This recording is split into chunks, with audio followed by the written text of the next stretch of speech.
Yes, it's open. Welcome.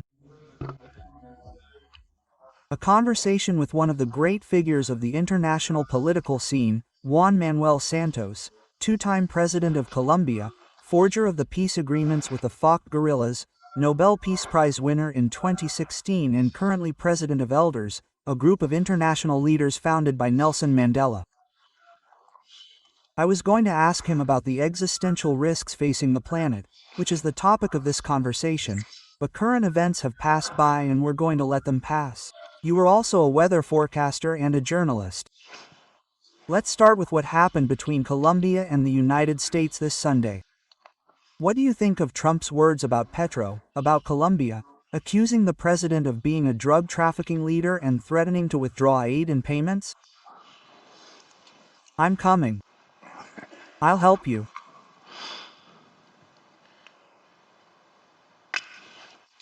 Be careful. This is more difficult than the response to Trump. What do you think of what happened between Trump and President Petro? Yes, that's the question, isn't it? Yes, it's very sad, very unfortunate. Colombia and the United States had a very good, very fluid relationship. We Colombians were strategic allies of the United States for several years in Latin America.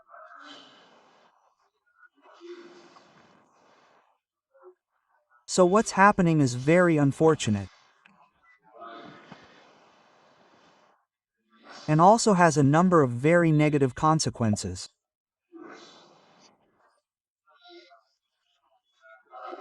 If it's about fighting drug trafficking and organized crime, what better way than for the world's largest consumer and the world's largest producer to fight?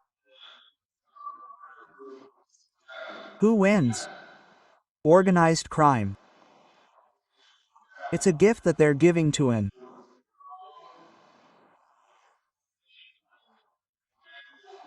enemy that they should have in common and collaborate to fight against that enemy that is also wreaking havoc throughout Latin America and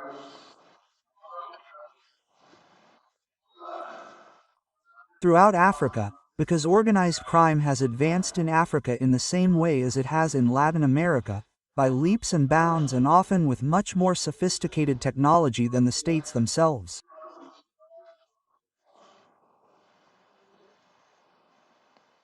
One could say, who suffers more?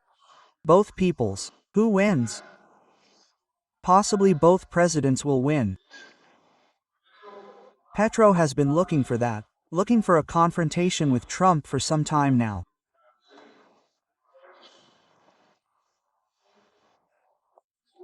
All his very aggressive speeches against the United States, against Trump, seek to make him a martyr or the leader of anti-drugs.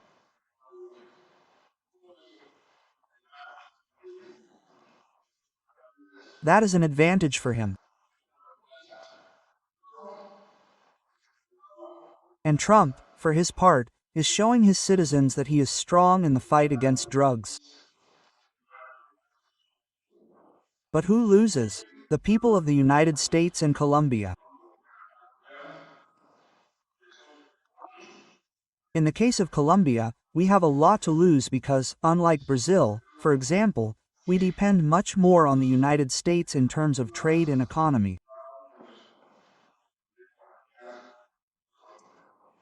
In other words, this is a very, very unfortunate situation.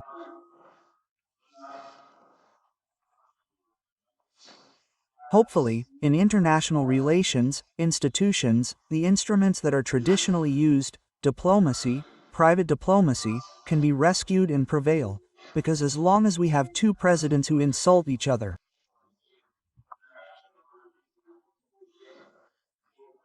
on Twitter every day, things are going to be increasingly complicated. You talk about institutions. I was also reading about moderation. You are a figure who stands out for your moderation.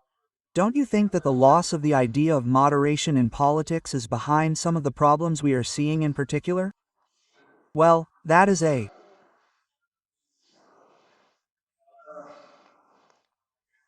Word that the first president of the world's first democracy advised us never to forget moderation.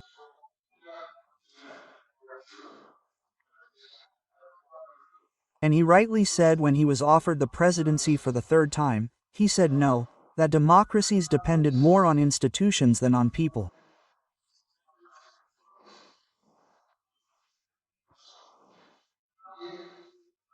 And he is absolutely right, but he advised future democracies never to lose moderation, because moderation is what allows people who think differently or who have different interests to sit down for a constructive dialogue. And what does constructive dialogue mean? That I listen to the other person, I learn from that person to see if I can find common denominators. And that is what a democracy seeks, to be able to reach an agreement to resolve the problems of the countries, and that is what the world that has also been losing moderation needs.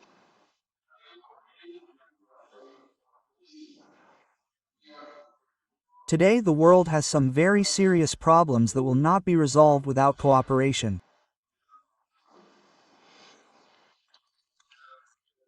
You belong to the group of elders that has a kind of thermometer of the risks to the planet, to the world, to existential risks, as you call them, from nuclear war to climate change. How are we doing? Are we doing badly? Are we worse off? Have we improved? Let me Tell you an anecdote. At the beginning of this year, as president of the group of elders, I was invited to Washington by a group called the Bulletin of Nuclear Scientists.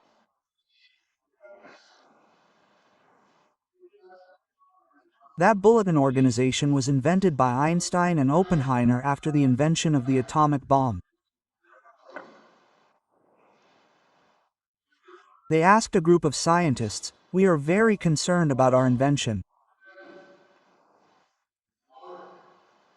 Please, why don't you design some way to monitor our invention so that the world does not disappear?" Quote. And those scientists invented what is called in English the doomsday clock of the final judgment, and for 77 years, every year,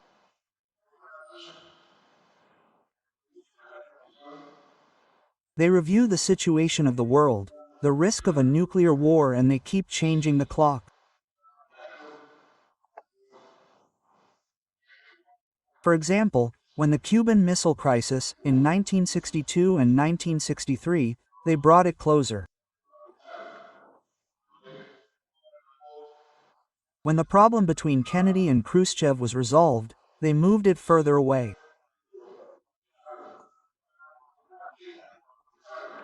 When the Cold War brought it closer, when Riga and Gorbachev made the first agreement to control nuclear weapons, they moved it further away from midnight, because midnight is the final judgment, it is the end.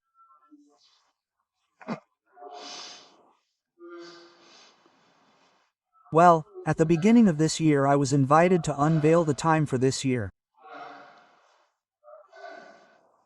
And what was our surprise? That when I unveiled it, it indicated 89 seconds to midnight.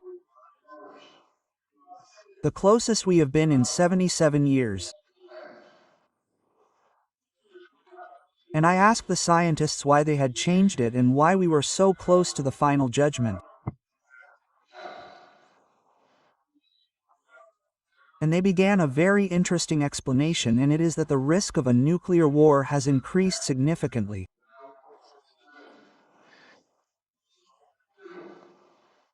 Not only because of the number of atomic bombs that have been increasing in recent years due to the increase in China, but also because of the technology to launch the missiles, and also because of artificial intelligence. And I asked them, why artificial intelligence? They said, because look what's happening. The military is increasingly depending on artificial intelligence.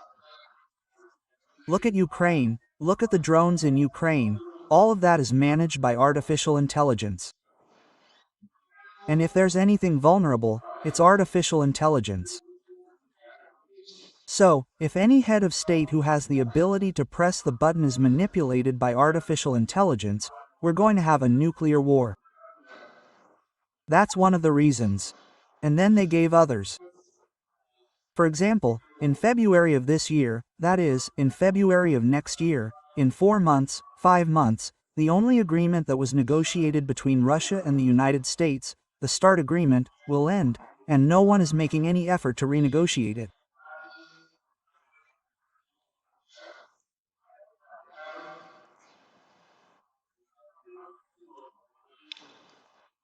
In 1998, they added climate change to the risk of nuclear war.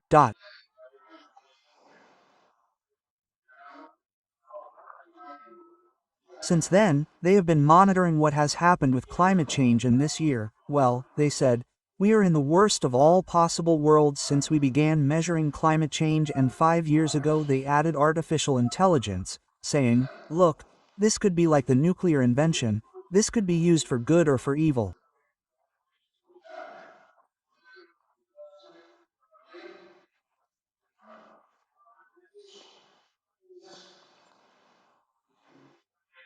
So, those 3 existential risks identified by this bulletin are the same risks that the group that I chair, which is called the Elders, created by Nelson Mandela, have also identified with an additional risk, an additional challenge, pandemics, because what is happening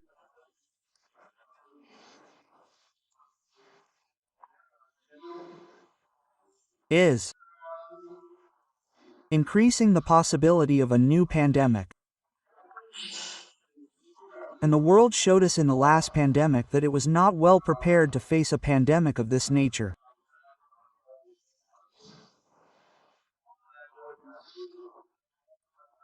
With deforestation, with what's happening with climate change, the risk of a new pandemic has increased, and now, for example, there was important progress with an agreement, a pre-agreement where the United States withdrew. It is not part of it, but the other countries continued, to ensure effective cooperation in a pandemic, but that is still in the making. In other words, those 4, existential risks have worsened this year.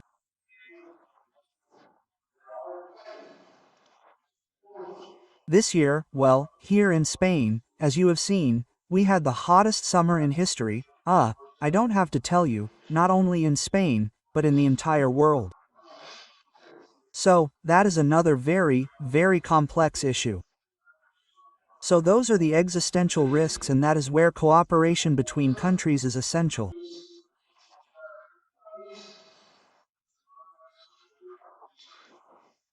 No country is capable of solving the problem alone, but this short-term geopolitics, because many here have spoken of leadership, and in our opinion what is needed is responsible and long-term leadership, which is not thinking about whether I do this or how it will affect me in the elections or my popularity, but rather what the effect will be, even if it is costly or politically, of what I am doing.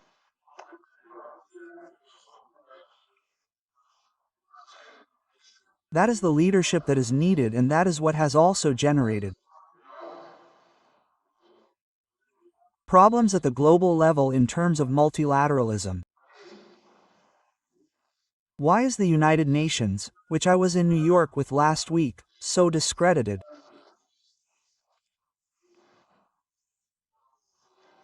Well, because what I know the United Nations should be doing is not doing: preventing wars, preventing conflicts, enforcing respect for international law, enforcing respect for human rights. Now in December, the United Nations will be celebrating its 80th anniversary. And what we are seeing today is that the purpose of the United Nations is currently regressing, and it should also be interested in, for example, climate change, especially the Security Council. Why? Because climate change is generating many more conflicts in Africa, in America, Latin America, everywhere. Migrations caused by climate change are generating conflicts. If the United Nations was created and the Security Council, and I had the opportunity to discuss with the Council, yes, the Security Council was created to preserve peace, then they should rightly address the issue of climate change. Well, no. For geopolitical reasons, Russia and China oppose that, and now the United States, because now we have an American president who does not believe in climate change. So, there is a very serious problem there. With all these factors, with Trump as president, with Putin as president, with the UN discredited, with that lack of strength in the fight against climate change. Are you pessimistic or optimistic about our future looking at that doomsday clock? I always have an optimistic attitude about changes in the subject of artificial intelligence, for example, because right now the cost to the environment of artificial intelligence is enormous. Those centers that are being created, what they call data centers, the amount of water to cool them, and the amount of energy that is required is impressive.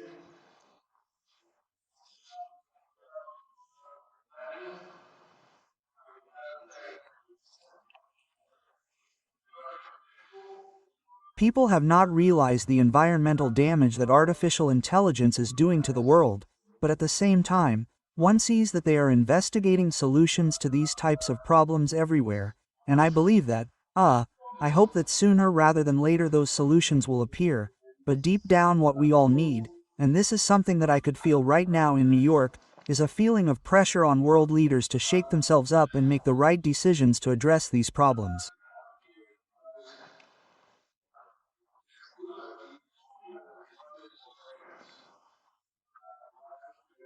All of these problems can be solved if there is cooperation. Everyone. Well, a nuclear war can be perfectly avoided simply by renewing, renegotiating agreements and making more aggressive agreements. The same with climate change. Here we have heard everything that can be done to make the transition to cleaner energy. Anyway, I believe that if there is cooperation, things can be resolved. I See you as moderately optimistic. moderately optimistic. Yes. You were awarded the Nobel Peace Prize just 2 weeks ago. It was given to Maria Corina Machado, the leader of the Venezuelan opposition, who lives in hiding. What did you think of the Nobel Prize? I thought it was a wise decision by the Nobel Committee in Oslo. Maria Corina Machado is a woman who has taken many risks, has shown immense courage, and has confronted a disgraceful regime that is repressive like few others. That repression has also been intensified since Maria Corina won the Nobel Prize.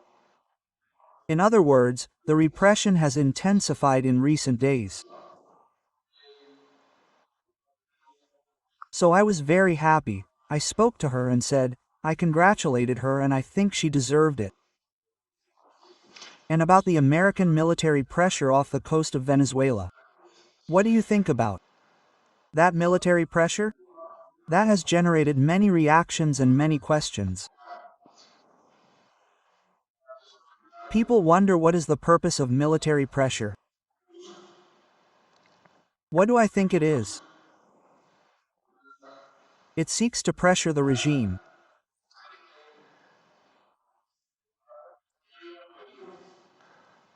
to see if it breaks down internally or if it achieves what we have all wanted to seek for a long time, a peaceful solution.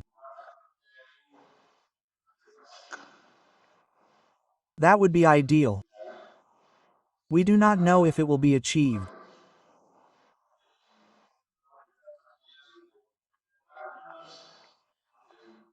And what is happening with the boats, that raises all kinds of questions about respect for international humanitarian law and for the established rules of the game, and that is where an eternal discussion begins, like constitutional lawyers, which right prevails over which other.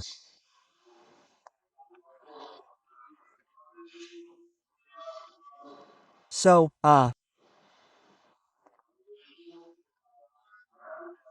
the right to democracy and freedom in a country, or the right to, sovereignty of the people, come into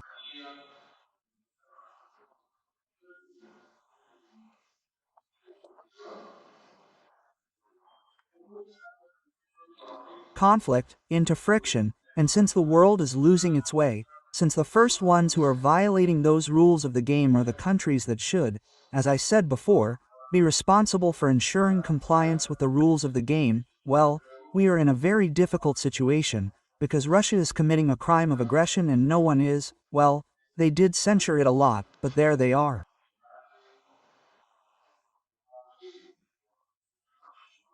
Russia is going to meet with Putin. There is no type of moral sanction. And that is happening in the world with everyone.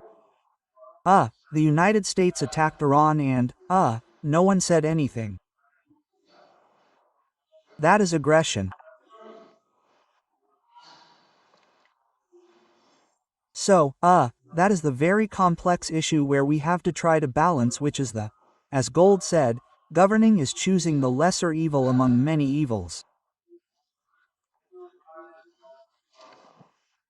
What is the lesser evil in these circumstances? That is the big question, and there we have to choose that lesser evil. Difficult question. We have little time left. I don't want to let you go without asking you about the peace agreements that were signed 9 years ago. How do you see their development and implementation? What is your opinion?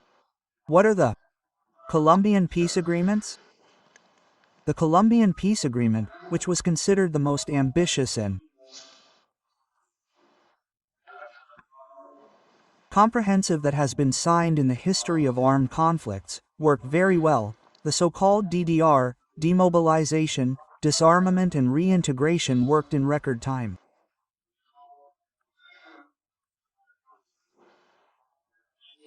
The number of guerrillas who signed and surrendered their weapons was the highest of any agreement, and even today more than 85% are still in place. In other words, agreements generally fail after 5 years, and we have been here for 9 years and the agreement is still in place. What has happened is that unfortunately the previous government, the government that succeeded me, Dookie,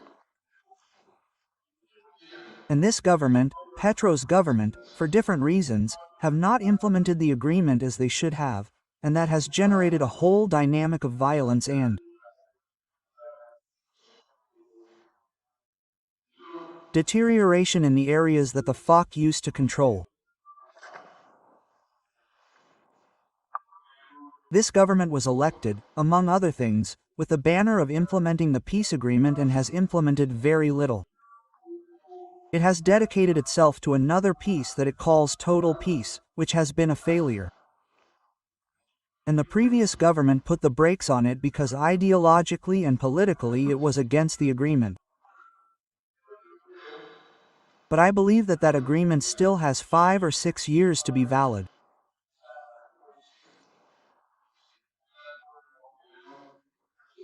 Hopefully the next government will assume the responsibility of implementing it, because that agreement, without the need for constitutional reforms or new reforms, contains the solution to many of Colombia's current problems.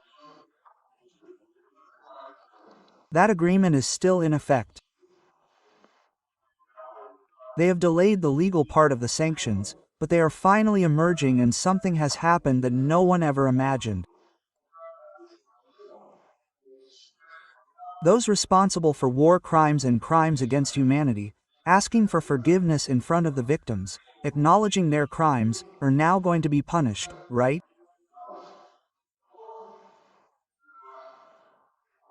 Not with the punitive justice that we are used to, but with transitional justice, which is established in the Rome Statute. This has rightly generated a certain rejection in many victims, because they say, this person who tortured and killed my son or daughter, they are not going to put him in jail, but they are going to make him do a series of reparative works. Well, that is normal. That was predictable. But it is going in the right direction, and if it is implemented, we will have a better country. Our clock, right? The doomsday clock has come to an end. I wanted to thank you for sharing your knowledge and political wisdom with us. Thank you very much. Thank you very much.